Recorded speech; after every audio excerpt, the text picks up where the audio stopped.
Hello दोस्तों, welcome to my YouTube channel Crick Baseball. चलिए आज हम बात करने वाले हैं। बहुत सा अपसेट सा हुआ है, मुझे पता है। Every Indian fan are upset now, not me. बाकी भी सभी अपसेट हो गए क्योंकि कल का दिन जो इंडिया क्रिकेट के लिए बहुत बुरा दिन रहा। हमारी वुमेन्स टीम वर्ल्ड कप से बाहर हो गई एंड मेंस टीम पहली बार आयरलैंड से कोई श्रृंखला हारी है। एंड उससे भी सबसे बड़ा मोस्ट इम्पॉर्टेंट जो बात हुई है वो 3 साल में पिछले पहली बार कोई T20 श्रृंखला हारी हो, बायलैटरल सीरीज हारी हो, क्योंकि हमने देखा नहीं है। हर जगह जाके टीम इंडिया ने अपना परचम लहराया है, लेकिन यहाँ पे बहुत सारी मिस्टेक्स हुई। चलिए आज उन्हीं के बारे में बात करते हैं कि क्या कुछ हुआ। शुरुआत करते हैं अपनी वुमेन्स क्रिकेट टीम के quarter final. As a quarter final जो कल ट्रीट किया गया था, इंडिया वर्सेस ऑस्ट्रेलिया के बीच में मुकाबला हुआ लॉर्ड्स के स्टेडियम पे। एक ऐतिहासिक मैच था। चैनल वीडियो में ऐसे ही बने रहे और वीडियो को पूरा ज़रूर देखिएगा एंड लाइक कमेंट और शेयर सब्सक्राइब ज़रूर कीजिएगा और हमारे चैनल को ज़रूर सब्सक्राइब कीजिएगा। चलिए बात करते हैं कल के मैच में। ऐतिहासिक मैच था लॉर्ड्स में और लॉर्ड्स इतना स्पेक्टेटर से फुल भरा हुआ था। अटेंडेंस इतनी ज़्यादा नोटिस की गई थी, ऐसा लग रहा था मानो इंडिया में मुकाबला खेला जा रहा हो। टॉस पे जब हरमनप्रीत कौर को पूछा गया कि आपको होम की फीलिंग आ रही है, तो ऑब्वियसली हरमनप्रीत ने यही कहा था कि मुझे होम की फीलिंग आ रही है। विराट कोहली आपको देखने को मिलेंगे लॉर्ड्स में। वुमेन्स के लिए विराट कोहली खेलने देखने गए थे, विद फैमिली गए थे। अनुष्का शर्मा भी थे एंड शिखर धवन भी आपको वहाँ पे देखने को मिले। सो मैच की बात करते हैं। टॉस जीतने के बाद अब कहीं ना कहीं मुझे लगता है इंडिया का सही डिसीजन था बैटिंग लेना, क्योंकि देखिए बड़ा मैच है, ऑस्ट्रेलिया के खिलाफ अगर आपको जीतना है तो पहले रन्स ऑन अ बोर्ड होने चाहिए। हु नोज कि ऑस्ट्रेलिया अगर पहले बल्लेबाजी करती, इतना ज़्यादा टोटल बना लेती कि आपको चेस करना इजी नहीं होता।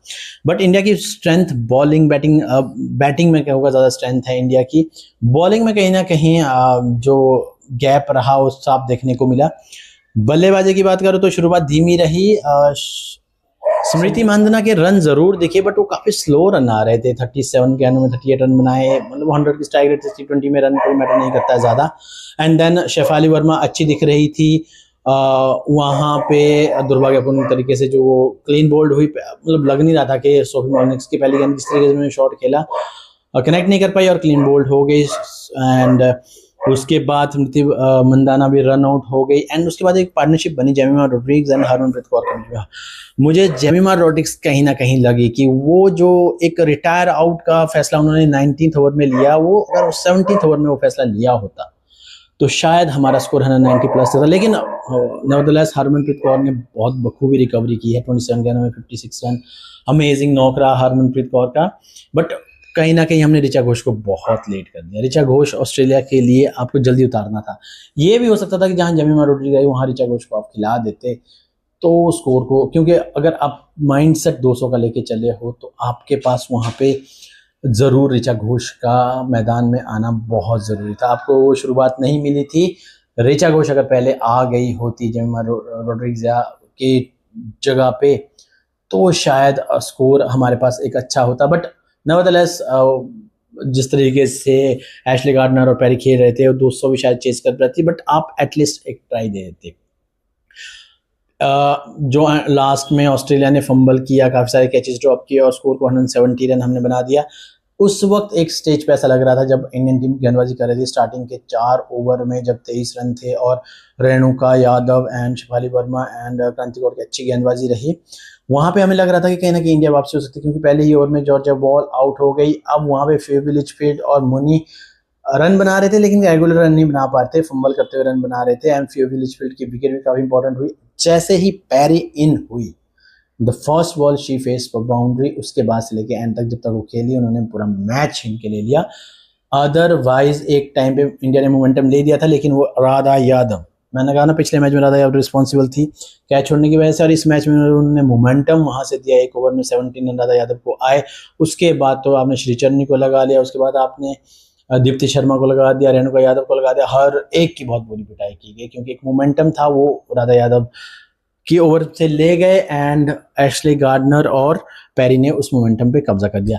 अब यहाँ पे सबसे इंपॉर्टेंट क्या रहा, यहाँ पे सबसे इंपॉर्टेंट रहा श्रियंका पाटिल। श्रियंका पाटिल को हमने जरूर मिस किया। अगर श्रियंका पाटिल यहाँ पे होती, क्योंकि बीच के ओवर में जो विकेट लेने वाले विकेट टेकर डिलीवरी आर्म है वो है श्रियंका पाटिल। श्रीचरणी ने फिर भी बहुत अच्छी गेंदबाजी की है, टॉपेस्ट विकेट टेकर रही है, लेकिन श्रियंका पाटिल को हम यहाँ पे जरूर मिस कर रहे हैं।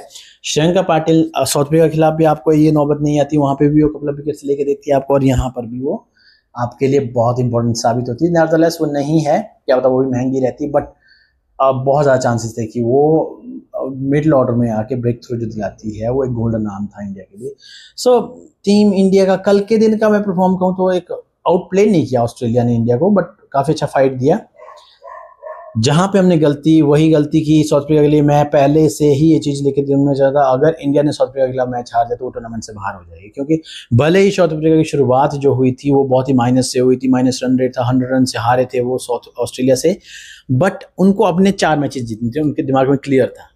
और इंडिया के क्या था, इंडिया के पहले मैचेस वीक टीम के साथ, उसके बाद साउथ अफ्रीका के साथ मैच आया, वो उन्होंने हार दिया, वहीं से वो टूर्नामेंट से बाहर हो गए। अब सेमीफाइनल और फाइनल में आपको England, Australia, West Indies and south Africa दिखेगी, काफ़ी इंटरेस्टिंग रहेगा। और अब मैं यहाँ से चाहता हूँ कि साउथ अफ्रीका इस बार का वर्ल्ड कप जीत जाए, क्योंकि जिस तरीके से उनके साथ हार्ट ब्रोकन हुआ है इंडिया के लिए, वहाँ पे वो थोड़ा सा सही नहीं, वो थोड़ा सा दिल पे लगी थी बात जब साउथ अफ्रीका हारी थी, क्योंकि चलो इंडिया था तो आपको सपोर्ट इंडिया को करना था, लेकिन अब मैं ये चाहूँगा कि यहाँ से दिमाग तो कहता है कि यहाँ से जो फाइनल में जाने वाली टीम है वो इंग्लैंड एंड ऑस्ट्रेलिया होने वाली है, और ऑस्ट्रेलिया इस बार फिर से कप को लिफ्ट कर देगी, जिस तरीके की उनके पास बल्लेबाजी, जिस तरीके से उनके पास वो खेले हैं इस टूर्नामेंट में इंग्लैंड, और वो अनबीटेबल रहे हैं। सो मुझे कहीं ना कहीं लगता है इंग्लैंड के पास होम एडवांटेज है, लेकिन ऑस्ट्रेलिया के पास वो फॉर्म है, वो एक एडप्टेबिलिटी है, उनको सिचुएशन के हिसाब से वो बहुत अच्छा खेलते हैं। बट यहाँ से बहुत इंपॉर्टेंट रहेंगे सेमीफाइनल मुकाबले, ज़रूर हम क्रिक बेसबॉल पे कवर करेंगे सेमीफाइनल फाइनल जो आने वाले हैं अपकमिंग। चलिए अब रुख मोड़ते हैं अपने दूसरे मैच की ओर, जो था इंडिया वर्सेस आयरलैंड के बीच में। यार इंडिया वर्सेस आयरलैंड के बीच में आप 153 रन पे स्टिक हो जाते हो, इतना ज़्यादा रन नहीं थे बोर्ड पे इस बार। चलिए लास्ट मैच में आपको लगा कि आपने ज़्यादा रन दे दिए, लेकिन इस बार तो रन भी नहीं दिए थे आपने। किस तरीके से आप शुरुआत कर रहे हो? अब सभी कह रहे हो कि वैभव सूर्यवंशी को, चलिए वैभव सूर्यवंशी का पार्ट एक अलग है, आपने नहीं खिलाया उनको, मैनेजमेंट का डिसीजन है, मौके मिलेंगे उनको, आपको बहुत सारे मौके देने होंगे, और वो मिलने भी है ही है उनको मौके। ऐसा तो नहीं है कि चलिए देर आए दुरुस्त है, उनको आज नहीं तो बाकी के 5 T20 में से कोई ना कोई मैच जरूर वो खेलेंगे आने वाले टाइम में इंडिया के लिए। उससे देखिए वैभव सूर्यवंशी अकेले आके आउट हो जाते, उसके बाद आपके बाकी बंदों को तो खेलना होगा। ओनली मुझे तिलक वर्मा वहां पे स्ट्रगल करते हुए दिखे, बाकी के बल्लेबाजों ने जिस तरीके से एक विकेट पे आके अपने पैर जमाने मुनासिब ही नहीं समझे। अभिषेक शर्मा पहले ओवर में आउट हो जाता, सबसे पहले संजू सैमसन आउट होकर चल जाते हैं, अभिषेक शर्मा जी दोनों ही पहले ओवर में निपट जाते हैं, दोनों ही ओपनर्स, एंड उसके बाद ईशान किशन भी ज़्यादा कुछ नहीं कर पाते हैं, 10 रन के स्कोर पे वो भी आउट हो गए। एंड उसके बाद आपके श्रेयस अय्यर, कैप्टन श्रेयस अय्यर अभी तक साइलेंट से इनिंग खेल रहे हैं, जब से परे IPL फाइनल में किंग्स 11 पंजाब का जी के साथ जो सीन हुआ, उसके बाद उन्होंने इंडिया में भी वही फॉर्म अपना कंटिन्यू कर रखा है। यहाँ पे मैं अभी भी स्टिल कहूँगा कि सूर्य कुमार यादव की कप्तानी में ना हम एक भी सीरीज नहीं हारे थे, हम बाहर छोटी मोटी टीमों से कभी मुकाबला नहीं हारे थे, और इस तरीके से तो बिल्कुल नहीं हारे थे। यहाँ तो आपने आयरलैंड से हारा, उन्होंने तो ऑस्ट्रेलिया में जाके, इंग्लैंड में जाके, न्यूजीलैंड में, हर जगह श्रृंखला जीती है। सो अब जाके कहीं ना कहीं लग रहा है कि चाहे वो लक फैक्टर था या फिर वो एक कहते हैं ना कि किसी का लक फैक्टर भी काम आता है और किसी का दिमाग भी काम आता है। अब वो जैसा भी था उनके साथ, लेकिन उन्होंने इंडिया को टॉप पे रखा, और यहाँ पे श्रेयस अय्यर के स्टार्टिंग के 2 मैच दोनों मैच हारना, मतलब श्रेयस अय्यर के लिए खुद के लिए भी एक हार्ड टू बिलीव वाली सिचुएशन हो गई है। चलिए एक मैच हारना कहीं ना कहीं सही था, लेकिन अब सीरीज हार चुके हैं हम, अभी यहाँ से और वर्स्ट पार्ट आना बाकी है। कहीं ऐसा ना हो कि हम इंग्लैंड में 5 के 5 T20 हार जाए, क्योंकि इंग्लैंड टीम तो आयरलैंड से फार बेटर टीम है। आयरलैंड यहाँ पे बहुत स्ट्रॉन्ग टीम लग रही थी, क्या कैचेस कर रहे थे, जिस तरीके से वो फील्ड कर रहे थे, अमेजिंग लग रहा था फील्ड पे। हैरी टक्टर की शानदार 50 एंड कपल अच्छे डेब्यू रहे। प्रिंस यादव देखिए 3 विकेट्स लिए, सुशांत शेगड़े का मैं उतना अच्छा डेब्यू नहीं कर सकता, लेकिन यस प्रिंस यादव का जबरदस्त डेब्यू रहा, 3 विकेट्स उन्होंने अपने डेब्यू में लिए। अर्शदीप सिंह को भी 2 विकेट मिले, हर्षित राणा ने अच्छी गेंदबाजी की, 3 ओवर में 17 रन देके 1 विकेट लिया। एंड इसके अलावा शिवम दुबे काफी अच्छा गोल्डन आर्म फैक्टर साबित हो रहा है, कंटिन्यू गेंदबाजी कर रहे हैं, कल के दिन 2 विकेट्स उनको भी मिले। चेंजेस देखने को मिले जरूर, वाशिंगटन सुंदर की जगह सुशांत शेगड़े लेके आए थे, लेकिन शेगड़े भी उतना ज़्यादा परफॉर्म नहीं कर पाए, ना बल्ले से और ना गेंद से इतना कुछ इम्पैक्ट छोड़ा उन्होंने जितना की उम्मीद थी, जिस तरीके से उनकी ट्राई सीरीज जा रही थी, ट्राई सीरीज श्रीलंका के साथ गई। अभी भारत को बहुत ज़्यादा रिथिंक, देखिए ज़्यादा मौका है नहीं है, आपके पास कपल ऑफ डेज है, उसके बाद सीधा आपको इंग्लैंड आना है। इंग्लैंड में आपको अपने मैचेस खेलने हैं। 1 तारीख से आपका फर्स्ट T20 खेला जाएगा इंग्लैंड के लिए, और यहाँ पे श्रेयस अय्यर के पास बहुत कम टाइम है अपने आप को रिकवर करने का। तो यहाँ पे देखना होगा कि हम गलतियाँ कर रहे हैं। होपफुली इंग्लैंड में वैभव सूर्यवंशी को मौका ज़रूर मिले। देखिए वैभव सूर्यवंशी को मौका मिलना इतना इंपॉर्टेंट नहीं है, इंपॉर्टेंट ये है कि टीम किस तरीके से परफॉर्म कर रही है। वैभव सूर्यवंशी 11 में अकेले ही परफॉर्म तो नहीं करने वाले हैं। यहाँ पे देखिए अभिषेक शर्मा ने पहले मैच में शुरुआत दी थी, लेकिन टीम नहीं कैरी कर पाई। इस बार भी तिलक वर्मा खड़े रहे, लेकिन बाकी टीम ने क्या किया। यहाँ पे बहुत ज़रूरी है टीम को अपने आप को देखना होगा कहाँ हम गलतियां कर रहे हैं। कल का मैच इतना क्लोज चला गया, 1 रन से आपको जरूर दिखा होगा, लास्ट ओवर में 20 रन चाहिए थे। वहां पे हर्षित राणा और प्रिंस यादव ने आते ही जो छक्का लगाया, 1 गेंद और होती तो शायद हम मैच जीत जाते। बट नेवरदलेस रन विक्ट्री, चाहे 1 रन से हो चाहे 100 रन से, विक्ट्री इज अ विक्ट्री। आपको हिस्ट्री के में जब आप दोबारा हिस्ट्री चला के देखो तो आपको 2-0 दिखेगी वहाँ पे दिखेगा इंडिया वो लास्ट मुकाबला 1 रन से हारे, वो नहीं दिखेगा। यहाँ पे काफी दुख भी हो रहा है कि भारत 2 के 2 मुकाबले हार गया, और वो भी वहां पे जहाँ पे एक नया कैप्टन है, नई टीम है, बिल्डअप फेज है। अब देखिए श्रेयस अय्यर का रिकॉर्ड इतना अच्छा है नहीं है बाहर ओवरसीज में, और उनका लक फैक्टर बिल्कुल उनके अगेंस्ट जा रहा है। तो यहाँ पे जो 2000 नेक्स्ट जो वर्ल्ड कप होगा 28 आई थिंक 28 में होगा, वो ऑस्ट्रेलिया में खेला जाना। तो वहाँ के तौर तरीके के लिए टीम को सेट करना, ऑस्ट्रेलिया को ऑस्ट्रेलिया में हराना बहुत मुश्किल है। और इस तरीके की टीम लेके जाओगे तो दोनों कैसा आपका परफॉर्म रहेगा। आपको ज़रूर रीथिंक करना होगा, स्पेशली गौतम गंभीर जो कि काफ़ी एक्सपीरियंस्ड है। इस अपने कोचिंग जो उनका अभी तक का टाइम पीरियड रहा है, उन्होंने बहुत सारे अप्स एंड डाउन्स देखे हैं, काफ़ी सारे अचीवमेंट्स भी, चैंपियंस भी बने हैं, हम चैंपियनशिप ट्रॉफी भी जीती है हमने, एंड उसके अलावा हम T20 चैंपियन बने। अब फोकस हमारा ODI चैंपियनशिप के लिए ज़रूर है, लेकिन यहाँ पे जो T20 के लिए एक अलग से टीम बनानी है, नई टीम बनानी है, उस पर भी ज़रूर फोकस होना चाहिए।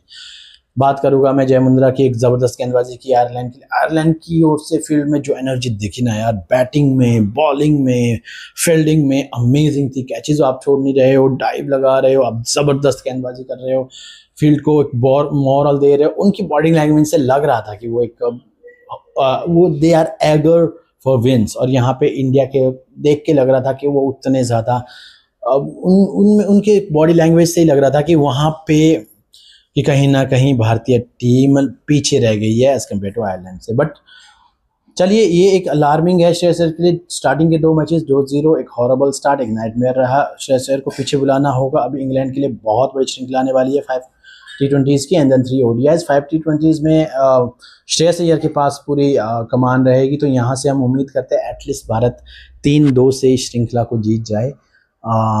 बाकी ये जो मैं कह रहा हूँ ये इतना इजी नहीं होने वाला है, क्योंकि आयरलैंड से अगर आप 2-0 से हारते हो तो बहुत मुश्किल हो जाएगा इंग्लैंड को इंग्लैंड में हराना।